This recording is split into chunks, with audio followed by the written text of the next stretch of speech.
सो guys नमस्कार जय Jagannath welcome to my Anand vlog. तो गाइस जो मैंने फुटबॉल ब्लॉग टी देखी ना जाए फुटबॉल ब्लॉग टी देखी दियो। तो गाइस आम आसी पुरी स्टेशन पहुंच जाइथिलु देन आम एठी बाज जाइथिलु खाइबा पई देन सकाळ किछि खिया नसला। तो एठी हम फाइनल आसी के होटल रे पहुंच जाइथिलु एठी खाइबा को बसी पड़थिलु। एठी मु बे आसीली बिरयानी तो एठी खाइबा पे भी स्टार्ट कर देथिलु। तो खाइ साला पर हम पळे आसिलु सी बीच आडे बुलाबुली करिया पई। तो गाइस एठी सी बीच रे बुलाबुली साला पर मु बाज आसिली गाधेया पे देखि परथे डांस चाले तू देन एठी हम अर्णर मोर टे खालो गोडदलु टे मजा मस्ती करथुलु एमती। देन हम गाधुआ बधा सरीगला हम दादा किनथला गोटे चाबी रिंग तो बड़ा बड़ा लाଗୁଥିଲା ସେଟା।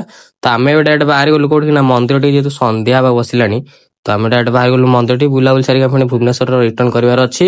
ତେବେ ଆସି ଫାଇନାଲି ଆମେ ପହଞ୍ଚି ଗଲୁ କୋଉଠି ନା ମନ୍ଦିର ସାମ୍ନାରେ। ତ ଏଠି କିଛି ସମୟ ଟାଇମ ସ୍ପେଣ୍ଡ କଲା ପରେ ଆମର ଯେହେତୁ ପେଟ ପୂଜା କରିବାର ଥିଲା ତ ସେଥିପାଇଁ ବାହାରି ଯାଇଥିଲୁ ଖାଇବା ପାଇଁ। ତ ଏଠି ପଳେଇ ଆସିଲୁ ଆମେ ମଟର ସୁପ୍ ଖାଇବା ପାଇଁ।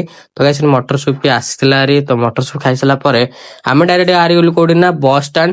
ତ ଏଠି ଫାଇନାଲି ଆସିକି ବସ୍ ଷ୍ଟାଣ୍ଡ ପହଞ୍ଚି ଗଲୁ। ତ ଏଠି ସିଟ୍ ବି ବୁକିଂ କରିଦେଇଥିଲୁ। ଗାଇସ୍ ଆପଣମାନଙ୍କ ସହ ଦେଖାଇବା ଗୋଟେ ନେକ୍ସଟ ବ୍ଲଗ ରେ ରହୁଛି। ବାଏ ବାଏ ନମସ୍କାର ଜୟ ଜଗନ୍ନାଥ। ଭିଡିଓଟି ଭଲ ଲାଗିଥିଲେ ଲାଇକ୍ କରିଦେବେ। Bye bye.